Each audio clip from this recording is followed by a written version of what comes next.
Hello, gagawa tayo ng papaya at sara kasi may isang ang papaya yan sa rep, matagal na itong papaya. Ayoko nang lutuin na pang ulam kasi medyo nagkulubot na sa tagal niyang na-stock sa rep. Saka papanood ko ng mga recipe dyan sa kwarto kasi tag-ulan. Nakakulong lang ako sa kwarto. Naisipan ko itong lutuin ng gagawa ng atsara. Atsara ng papaya. Papayang atsara. So, gawin natin, samahan niyo ako sa paggawa.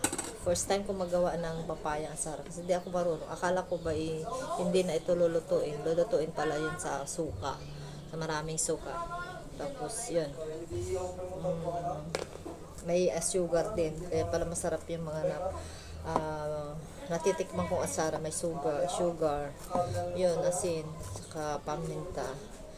Tapos, dahil parang konti lang, isa lang kasi itong small, hindi naman siya masyadong small, medium na papaya. May carrot naman ako sa ref. Dadagdagan ko na lang ng carrot. Pero yung sa mga iba kong napanood sa recipe, may mga bell pepper pa. Saka mamaya lagyan ko na rin ng sili, isang sili o dalawang siling labuyo para masarap. Para may pang sausawan kami sa mga isda. Lagay ko lang dyan sa ref. Masarap pag may sili, diba? Mapapadami ka sa pagkain ng kanin pag may sili. Ayan. Ito na ko na yung apat ito kanina, pangalawa. Basta isa lang ito. Ubusin ko na lang sa Video mo lang. Matagal na kasi ito, mga na to, 2 weeks na sa ref. Kaya kailangan ko ng lutuin. Gawin kong atsara. Ito panggadgad ko. Yung panggadgad ko ng cheese. May nagadgad na ako. Gadgad ng gadgad.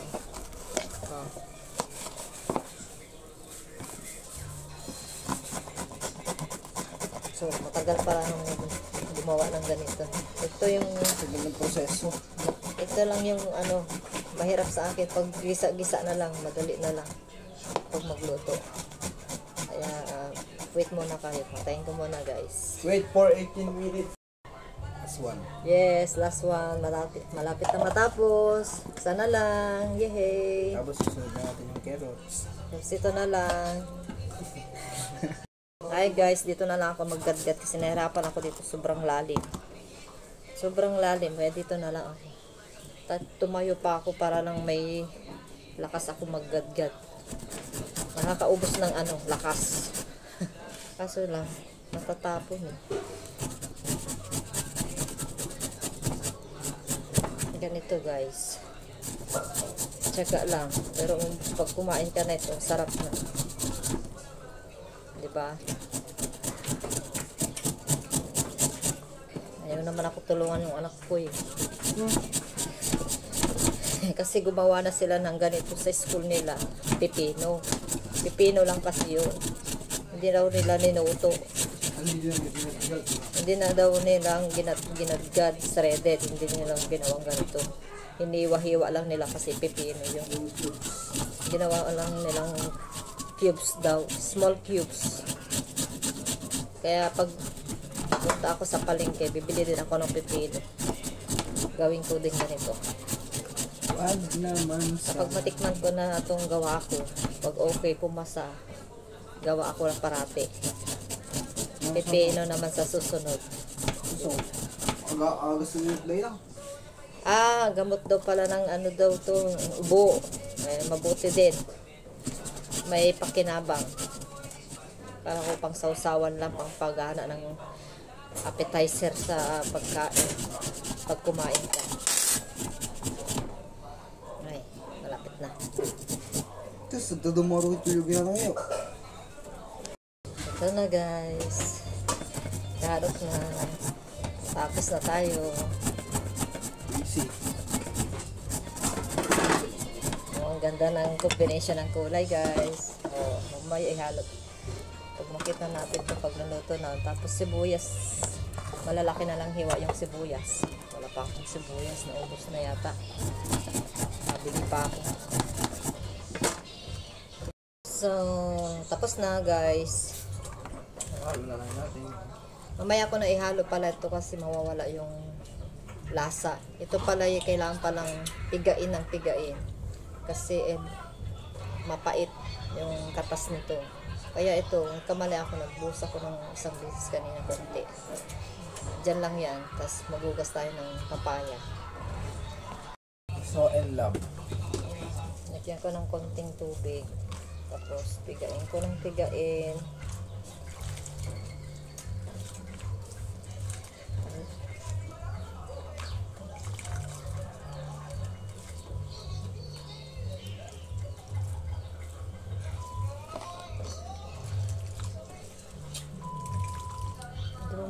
I-pause mo lang.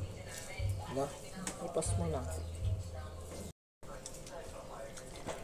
Guys, pangalawang ano na to, banlaw ko. So, last na itong banlaw.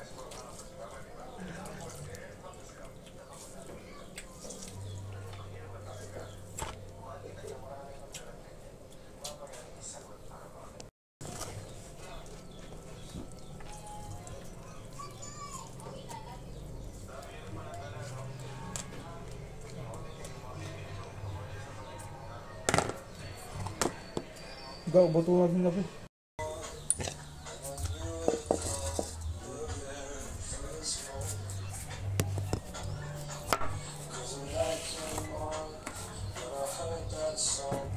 Suka ng nipa. Suka tinipa atoy. Mga latay tiyo. Kontrolok latatik na. Yes! Yes! Yes, papasimatan ako. Baka dua kutsara, duang kapti kailangan kasi ado dito eh. Kailangan matinap na dito di jenti panaglutom. Dito paminta. Isa lang.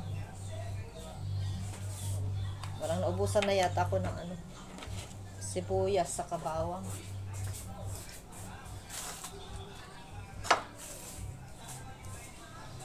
So, ito, bawang pa. Luya. May luya kasi ako nakita doon. Kaya, lagyan natin ng luya.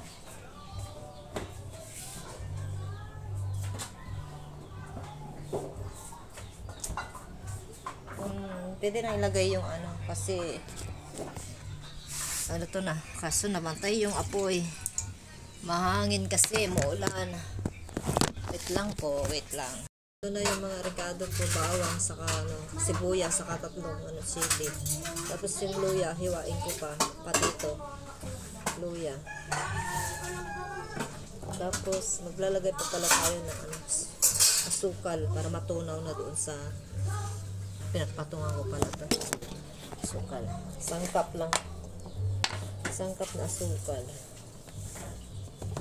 Mausok. Kaya parang okay, pagsalita na parang may sipon. Nalaubos na. Sakto pa.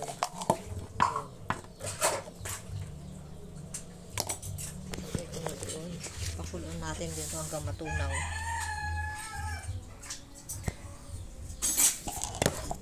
Ayan. Sayang kasi. Yung pusa, lamig na lamig.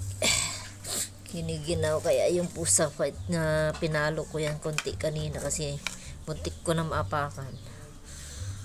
Ay, hindi, ito pa rin siya. Kulit. Kawawa kasi. Matanda na yung pusa namin na yan eh. Yan guys, kumulo na. Kumulo na. Madilim lang kasi. Ilagay ko na itong papaya.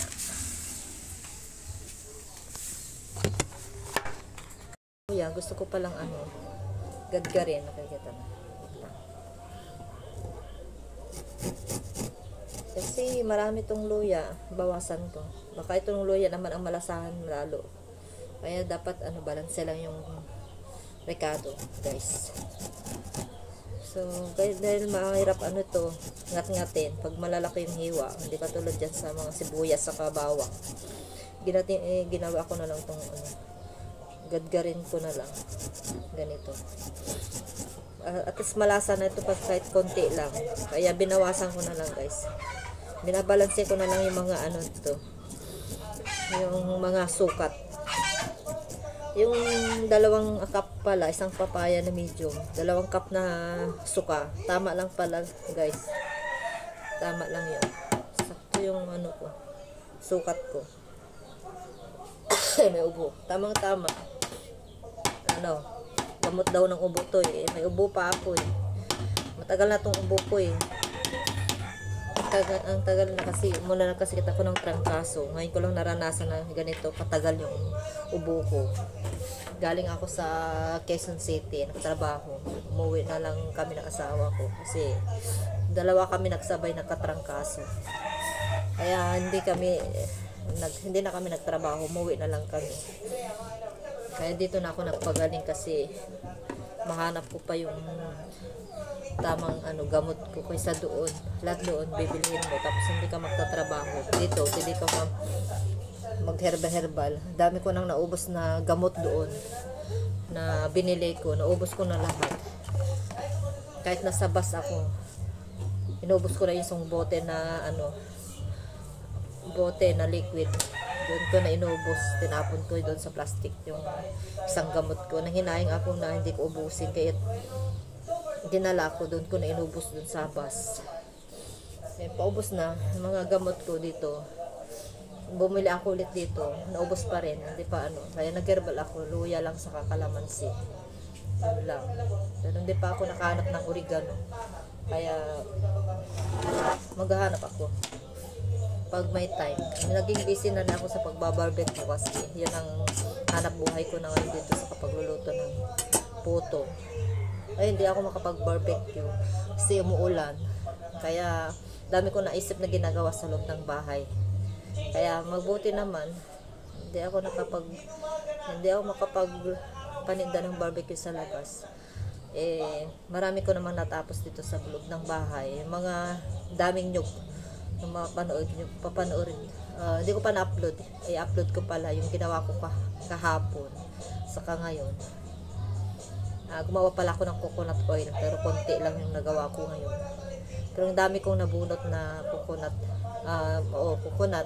yung nyug na matanda na panggata.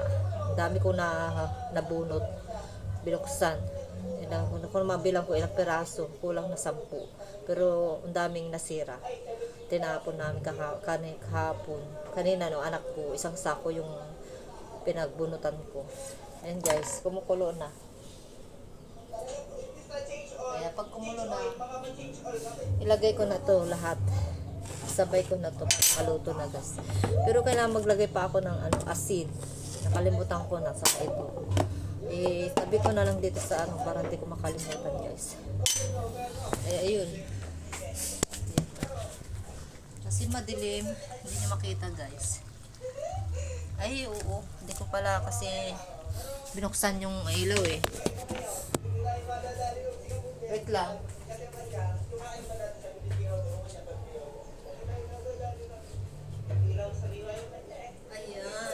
Kasi hapon na eh, mag-alas 5 na yata, alas 4 ngayon.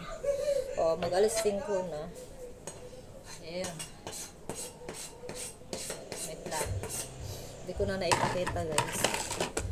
Hindi ko mahanap yung stand ng cellphone ko eh. Kaya nahirapan ako. Saan ko ipesto tong cellphone ko para makakita nyo mabuti. Ayaw ko nang putol-putulan yung video ko, yung front saka back view na saka front view. Kasi gusto ko isang uploadan lang, hindi na ako mag-e-edit na pagdugtudugtungin. Nahihirapan na ako mag-antay ng pagsisaving. Kaya front view na ang ginawa ko para makita nyo naman ako na nagluluto. Ayan. Diyan na yung mga sili oh. Pampasarap. Tapos lagyan ko na lang ng guys, asin. Yan. Yan ko, taksakto to. Baka maalat naman. Ay. Matamis naman yun kasi may asukal. Diba? Nagbabalanse naman yun. Asukal yung asin. Balanse niya yung matamis. Kasi maraming asukal yun eh. O, yung paminta. Binalanse ko na lang, guys. Bahala na kayo magtimpla. Hindi ko alam kung ilan peraso gusto nyo, yung gaano kalaki yung papaya nyo. Papaya na meron kayo papaya. Ayun. Oh, amoy ko na yung suka. Amoy at sara na, bango. Parang gusto ko nang tikman, kainin. Mamaya, pakulin. Wala nang apoy, guys. Nasasarapan ako sa Nagaganahan na pala ako sa paghalo-halo. Yun pala, ubos na pala yung ubos na kasi yung gas namin, guys. Ayaw kong isakada kasi may may butas. Mabilis maubos. Hindi pa ako nakabili ng yung pampalit na regulator. Yung gasolet naman, ang bilis maubos. Kaya mas gusto ko tong kahoy, mabilis pa magluto kaysa yung gasolet. Ayan. Tikman natin, guys. Excited na. Ano kayang lasa? Tama lang yung suka na nilagay ko. Suka lang pala yung pang sabaw. Akala ko dati, konting suka lang, gano'n, tapos lulutuin mo. Akala ko nga, hindi nga lulutuin eh. Nagawa na ako dati yata, pero hindi ko niluto. Ang tigas pala tong papaya. Yung pala, hindi, kaya nawalan ako ng gana. Hindi ko kasi pinanood sa YouTube. Parang, inimagine ko na lang paano. Pala, napanood ko sa YouTube. Lulutuin pala tong papaya. Uy, nawala na. So, wait lang muna, guys. Ito na, guys. Malapit na maluto. Tikman natin. Mainit. Wait lang po. Ano kayo lasa? Excited na. Papasa kaya?